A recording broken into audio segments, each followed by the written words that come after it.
Hi friends, പുതിയൊരു വീഡിയോയിലേക്ക് എല്ലാവർക്കും സ്വാഗതം. അങ്ങനെ വിക്രം കുളിയൊക്കെ കഴിഞ്ഞ് വന്നതിന് ശേഷം പൂജാരി പറയാണ് ഇനിയിപ്പോൾ തുടങ്ങിക്കോളൂ എന്ന് പറയാൻ കേട്ടോ. ചൈന പ്രദക്ഷിണം തുടങ്ങിക്കോളൂ എന്ന് പറയുമ്പോൾ വിക്രം ചൈന പ്രദക്ഷിണമോ എന്ന് ചോദിക്കാണ്. അപ്പം ഏതാ പറയുന്നുണ്ട്, അതെ ചൈന പ്രദക്ഷിണം ചെയ്തോ, കുഴപ്പമൊന്നുമില്ല, നല്ല കാര്യമല്ലേ എന്നൊക്കെ പറയാൻ കേട്ടോ. അപ്പോൾ പൂജാരിയും പറയുന്നുണ്ട് വേഗം തന്നെ ചെയ്തു തുടങ്ങിക്കോളൂ, ശരണം വിളിച്ചുകൊണ്ട് അയ്യപ്പസ്വാമിനെ വിളിച്ചുകൊണ്ട് തുടങ്ങിക്കോളൂ കേട്ടോ എന്നൊക്കെ പറയും.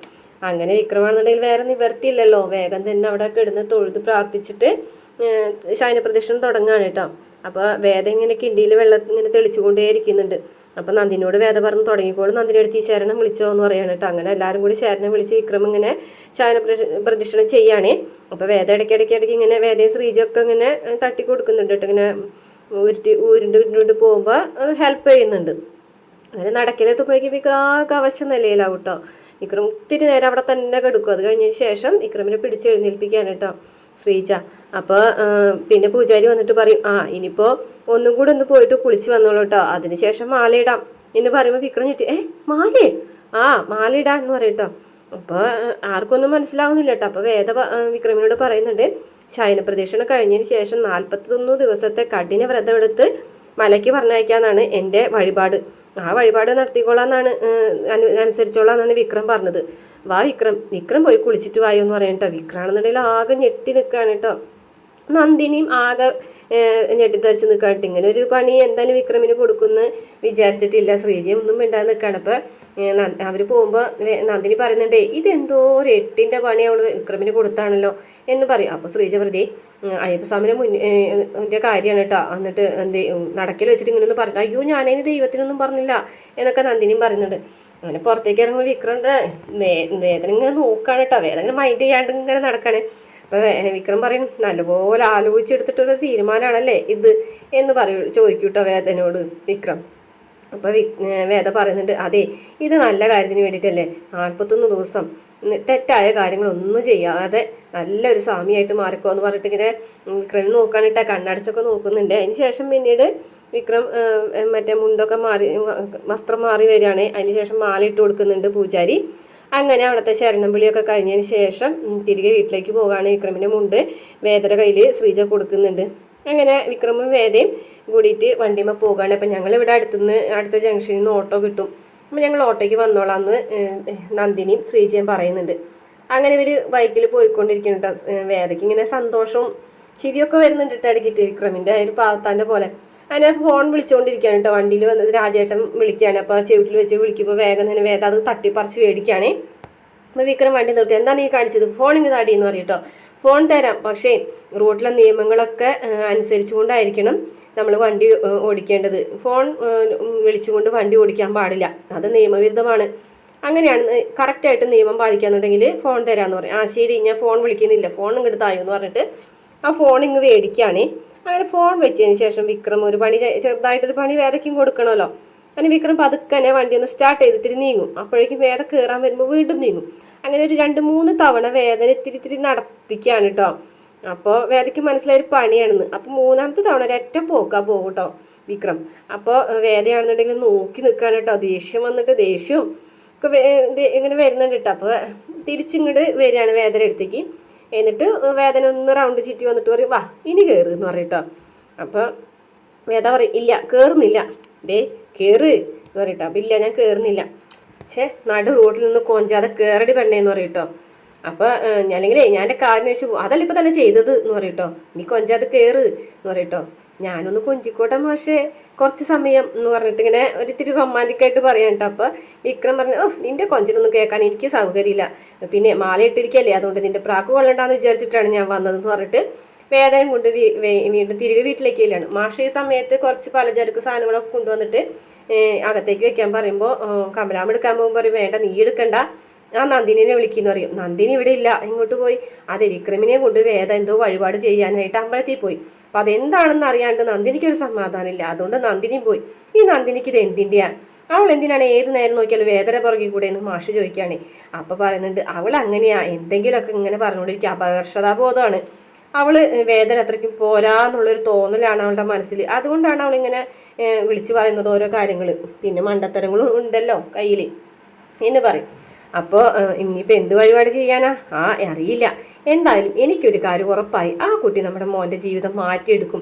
അപ്പം മാഷ് ചോദിക്കണം, ഒന്ന് നേരം വെളുത്തിരുട്ടിയപ്പോഴും നിന്റെ മനസ്സ് മാറിയോ? ഇന്നലെ രാത്രി ഇതൊന്നല്ലല്ലോ പറഞ്ഞത്. അത് ശരിയാ, പക്ഷേ ഇന്ന് ഞാൻ ആ കുട്ടീനായിട്ട് കുറച്ചു നേരം സംസാരിച്ചു. ആ സമയത്ത് മല പൊളിച്ച് മാറ്റി ഭാര്യയ്ക്ക് വേണ്ടിയിട്ട് റോഡ് ഉണ്ടാക്കിയിട്ടുള്ള ഒരാളുടെ കഥ പറഞ്ഞ കുട്ടി എൻ്റെ വായടപ്പിച്ചു. മരിച്ചവർക്ക് വേണ്ടിയിട്ടൊക്കെ ചെയ്യാന്നുണ്ടെങ്കിൽ ജീവിച്ച് ഇരിക്കുന്നവർക്ക് വേണ്ടിയിട്ട് എന്തെങ്കിലും ചെയ്തുകൂടെ അമ്മയെന്നാണ് ചോദിച്ചത്. എനിക്ക് ഉറപ്പാ അവൾ എൻ്റെ മോൻ്റെ ജീവിതം മാറ്റുന്നു. അങ്ങനെ പറഞ്ഞു നിൽക്കുന്ന സമയത്താണ് കേട്ടോ അവിടേക്ക് വിക്രമും വേദയും കൂടി വരുന്നത്. വിക്രം ഇങ്ങനെ വസ്ത്രമൊക്കെ മാറി വരുന്നത് കാണുമ്പോൾ കമലാമ്മയും മാഷൊക്കെ ആകെ ഞെട്ടിത്തെറിച്ച് നിൽക്കുകയാണ്. കമലാമ്മ ഓടിച്ചു നിന്നിട്ട്, ഞാൻ എന്തീ കാണുന്നത് മോളെ, എന്തത് എന്ന് ചോദിക്കുകയാണ് കേട്ടോ. അപ്പോൾ വേദ പറയാണ്, മാല ഇട്ടു, ഞാൻ പറഞ്ഞില്ലേ അമ്മനോട് 41 ദിവസത്തെ വ്രതം എടുത്ത് കഠിന വ്രതം ചെയ്ത് മലയ്ക്ക് പോകാന്നുള്ള വഴിപാടാണ് ഞാൻ മനസ്സിലാഗ്രഹിച്ചിരുന്നത്. അമ്മ തന്നെ അത് സമ്മതിപ്പിച്ചല്ലോ. വിക്രാണെന്നുണ്ടെങ്കിൽ ഒന്നും ഇടാതെ നിൽക്കുകയാണേ. ഓട്ടോയിൽ ശ്രീജയും നന്ദിനി വന്നു. നന്ദിനി ഓടി ചാടി വീടിൻ്റെ ഉള്ളിലേക്ക് കയറാണ് കേട്ടോ. എന്നിട്ട് ഓടി വന്നിട്ട്, അമ്മയും കൂടി ഉണ്ടാവണമായിരുന്നു അമ്മേ.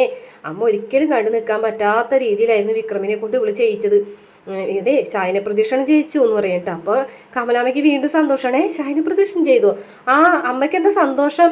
അതെ, സാധാരണ ശയന പ്രദക്ഷിണം ചെയ്യുന്ന പോലൊന്നല്ല. ആ മതിൽക്കെട്ട് മുഴുവനും ഇവള് അവനെ കൊണ്ട് ഉരുളിപ്പിച്ചു. എന്നിട്ട് ദേഹം മുഴുവനും പൊട്ടിയിരിക്കുക എന്ന് പറയട്ടോ. അപ്പോൾ ശ്രീജ പറയും, അങ്ങനെ ഒന്നും ഇല്ല അമ്മയെന്ന് പറയട്ടോ. അപ്പോൾ നമ്മളെ വിക്രമും പറയുന്നുണ്ട്, നന്ദിയുടെ അടുത്ത് പറയുന്ന അത്രയ്ക്കൊന്നുമില്ല. ഓഹോ, ഞാൻ പറഞ്ഞ അത്രയ്ക്കില്ല, നീ ആ ഷർട്ട് ഊരി ഒന്ന് കാണിച്ചു കൊടുക്കടാ എന്ന് പറയും. അപ്പം മാഷ് പറയും, നന്ദിനി എന്തത് എന്ന് ചോദിക്കും കേട്ടോ. അതെ അച്ഛാ, സത്യമാണ് അച്ഛാ ഞാൻ പറഞ്ഞത്.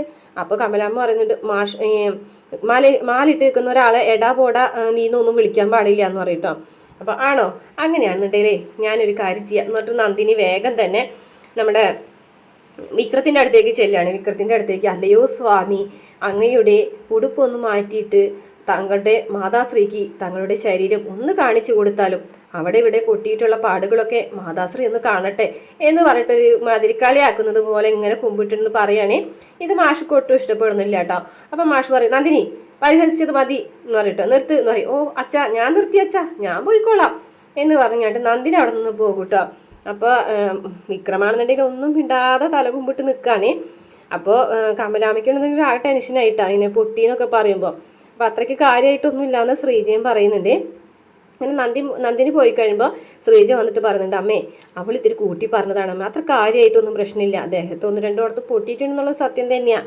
പക്ഷേ എന്തായാലും ശയന പ്രദക്ഷിണം ചെയ്തത് നല്ല കാര്യമല്ല അമ്മയെന്ന് പറയും കേട്ടോ. അപ്പം മാഷ് പറയുന്നുണ്ട്, അത് വലിയ കാര്യമാക്കാനൊന്നുമില്ല.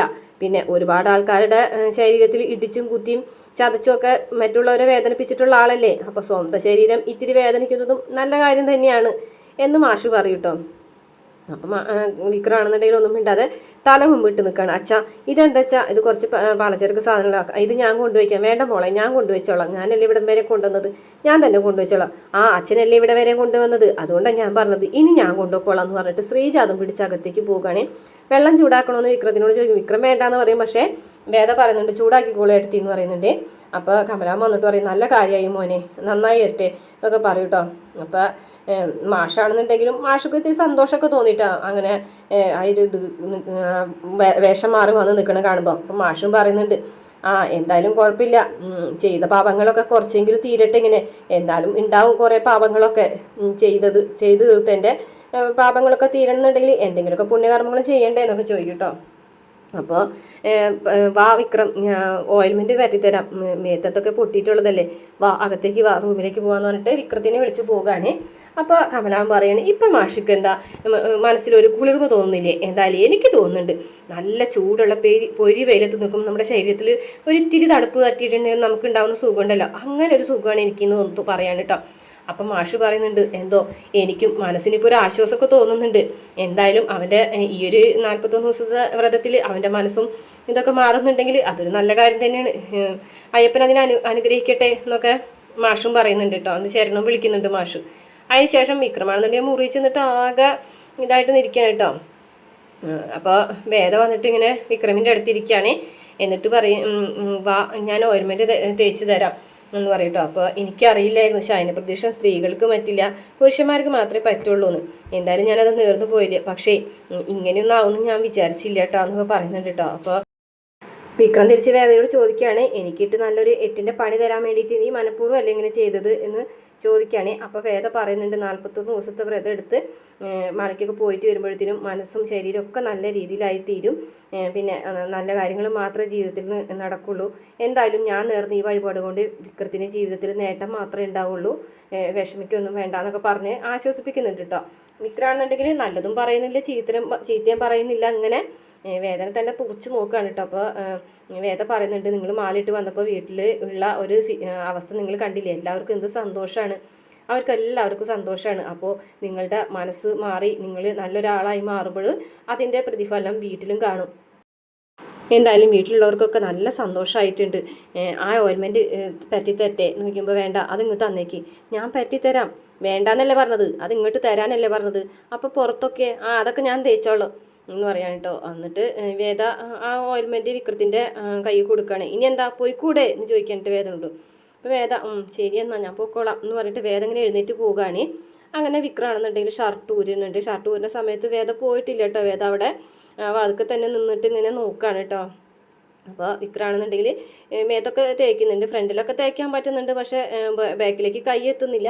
അപ്പോൾ വേദ ഇങ്ങനെ പറഞ്ഞു, അയ്യോ ബാക്കിലൊക്കെ പൊട്ടിയിട്ടുണ്ടാവുമല്ലോ, എന്തായാലും ചീത്ത പറഞ്ഞ് ഓടിച്ചാലും കുഴപ്പമില്ല, ഒന്ന് ചെന്ന് പരട്ടി കൊടുക്കാന്ന് പറഞ്ഞിട്ട് വിക്രം ഇങ്ങനെ അങ്ങോട്ടും ഇങ്ങോട്ടും ഒക്കെ കൈ എത്തിക്കുന്നുണ്ടപ്പോൾ ഞാൻ പരട്ടി തരട്ടെ എന്ന് ചോദിക്കാൻ കേട്ടോ. അപ്പോൾ വിക്രം പറഞ്ഞു, എന്നാൽ പിന്നെ എന്തിനാണ് ചോദിക്കുന്നത്, വന്നങ്ങോട്ട് പരട്ടി തന്നൂടെ, അവിടെ ഒന്ന് ചോദിക്കാൻ നിൽക്കുന്നതെന്ന് പറയട്ടോ. അപ്പോൾ വേദയ്ക്ക് ചിരി വരുവേ. വേഗം തന്നെ ചെന്നും കണ്ടിട്ട് ആ ഓയിൽമെൻറ്റ് വാങ്ങിച്ചിട്ട് പുറത്തൊക്കെ തേച്ച് കൊടുക്കാൻ കേട്ടോ. വിക്രം തൻ്റെ പുറമൊക്കെ കാണിച്ചു കൊടുക്കുന്നുണ്ട് തേക്കാനായിട്ട്. അപ്പോൾ അതൊക്കെ കാണുമ്പോൾ വേദയ്ക്ക് സങ്കടമാവുന്നുണ്ട് കേട്ടോ. അപ്പോൾ വേദ പറയുന്നുണ്ട്, സോറി, ഞാൻ ഇത്രയും ഇങ്ങനെ ആവുമെന്ന് വിചാരിച്ചില്ല കേട്ടോ എന്നൊക്കെ പറയും.